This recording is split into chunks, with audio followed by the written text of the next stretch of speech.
students, we are reading chapter 5 major domains of the earth of geography. So let's start with atmosphere from page number 35. The earth is surrounded by a layer of gas called the atmosphere. This thin blanket of air is an integral and important aspect of the planet. It provides us with the air we breathe and protects us from the harmful effect of sun rays. The atmosphere extends up to a height of about 1600 km. The atmosphere is divided into 5 layers based on composition, temperature and other properties.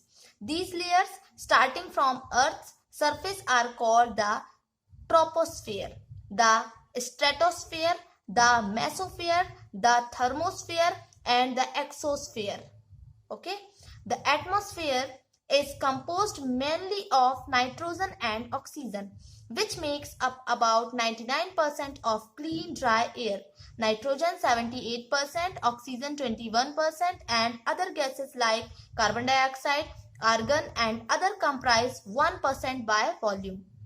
Oxygen is the breath of life while nitrogen helps in the growth of living organisms. Carbon dioxide about present in minute amount is important as it absorbs heat radiated by the earth, thereby keeping the planet warm. It is also essential for the growth of plants. The density of the atmosphere varies with height.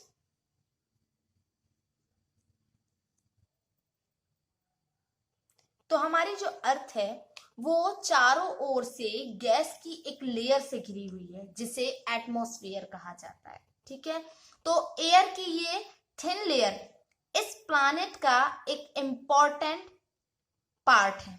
ठीक है, ये हमें ऐसी air देती है जिससे हम लोग ब्रीथ करते हैं, सांस लेते हैं. ये एटमॉस्फेयर हम लोगों को सन की कुछ हानिकारक है ना, हार्मफुल रेज से बचाता है. तो एटमॉस्फेयर 1600 किलोमीटर की हाइट, ऊंचाई तक फैला हुआ है. ठीक है, एटमॉस्फेयर को उसके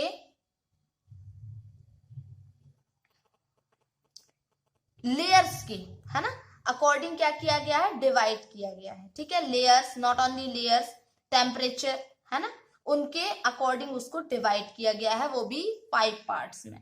ठीक है, तो इन लेयर्स को अर्थ के सरफेस से शुरू करते हुए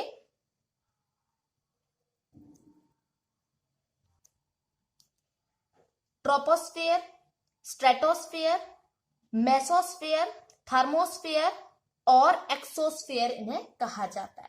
ठीक है, एटमॉस्फेयर में मेनली ऑक्सीजन, एटमॉस्फेयर जो है मेनली ऑक्सीजन और नाइट्रोजन का बना हुआ है, जो कि क्लीन और ड्राई एयर का 99% पार्ट है. ठीक है, वॉल्यूम के अकॉर्डिंग नाइट्रोजन 78%, ऑक्सीजन 21% और अदर गैसेस जैसे कार्बन डाइऑक्साइड, आर्गन, ये सारे 1% हैं. ठीक है, ऑक्सीजन सांस लेने के लिए आवश्यक है, जबकि नाइट्रोजन ऑर्गेनिज्म की ग्रोथ के लिए इंपॉर्टेंट है. ठीक है, कार्बन डाइऑक्साइड बहुत कम मात्रा में है एटमॉस्फेयर में, लेकिन ये अर्थ के द्वारा छोड़ी गई हीट को क्या करता है, एब्जॉर्ब करता है, अवशोषित करता है, जिससे अर्थ गर्म रहती है. ठीक है, वार्म रहती है.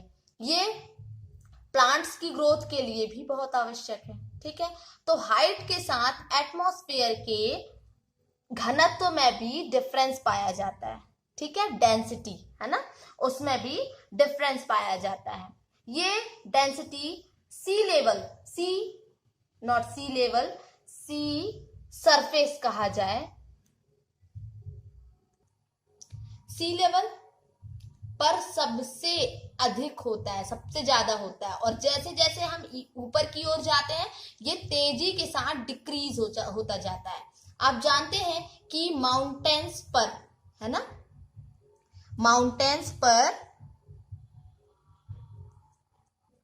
या हाई एल्टीट्यूड पर जब चढ़ते हैं, लोग माउंटेन क्लिम्ब करते हैं, ऊपर ऊंची ऊंची पहाड़ियों में जाते हैं, तो वहां पर ऑक्सीजन लेवल जो है वो कम होता जाता है ना। एयर की जो डेंसिटी है वो कम हो जाती है, और कम होने की वजह से सांस लेने में, ब्रीथिंग में डिफिकल्टी होती है, कठिनाई होती है। तो हाई एल्टीट्यूड पर ब्रीथ लेने के लिए उन्हें अपने साथ ऑक्सीजन सिलेंडर लेकर जाना पड़ता है, आपने देखा होगा। ठीक है, तो जैसे जैसे हम ऊपर की ओर जाते हैं टेम्परेचर भी डिक्रीज होता जाता है ना।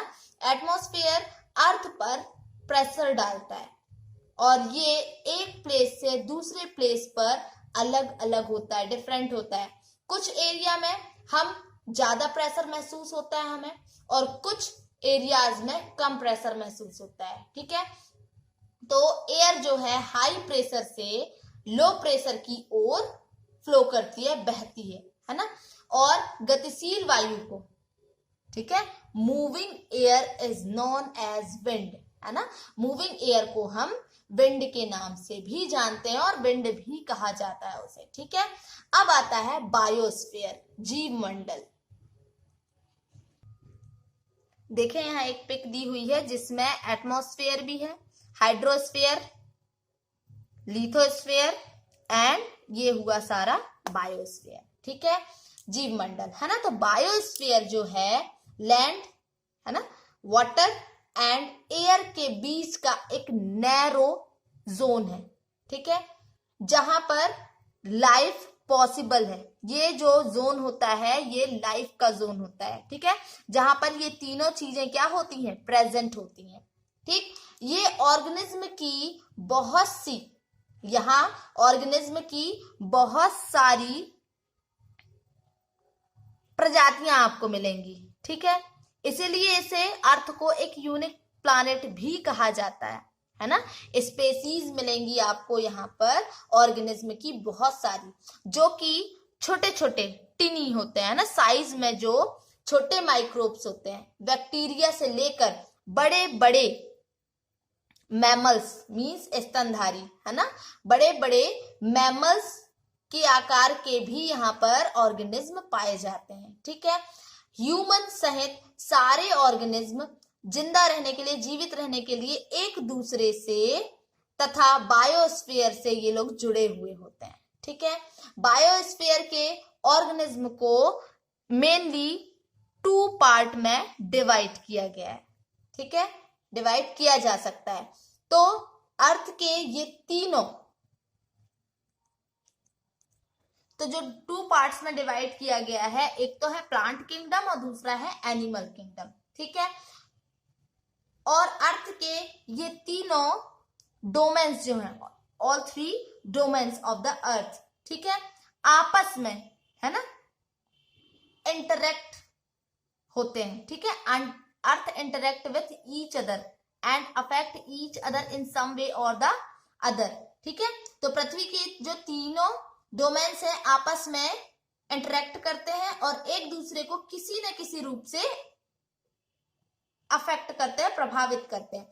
फॉर एग्जाम्पल लकड़ी, है ना, वुड देखा जाए, वुड, और खेती के लिए वनों को, फॉरेस्ट को काटा जाए तो इसमें मिट्टी जो है वो क्या होगी, फिसलेगी, है ना, removal of soil from slopes. ठीक है, स्लोप से ये फिसलेगी और कटाव उसका तेजी से होगा।